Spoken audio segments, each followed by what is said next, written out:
In problem 643, you have a bead sliding along a wire.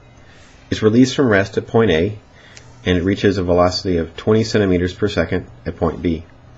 So you can divide by 100 centimeters is equivalent to 1 meter, so that would be 2 meters per second in the MKS units for V final. The initial kinetic energy is equal to 0 because you release it from rest. The final potential energy is equal to 0 because mgh is the potential energy due to gravity, and h final is equal to 0.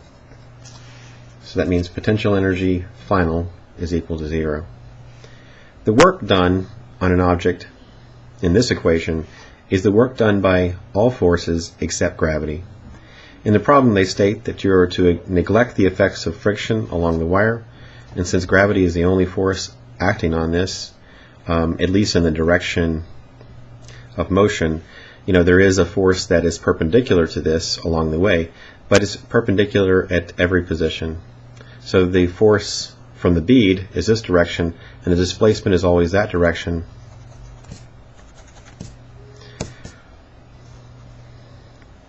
So it's kind of like a normal force is in this direction, and the displacement is in this direction, and so there's always a 90-degree angle between the two.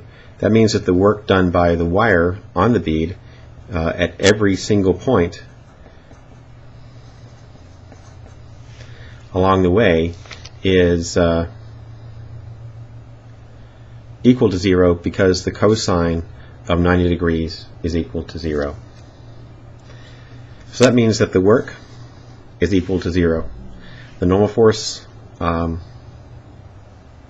does no work because the displacement is always perpendicular to the normal force in this particular problem. That means that if you take the terms that you have remaining, it's mg h initial equals 1/2 mv final squared. So you can find the initial height without having to know what the mass of the bead is.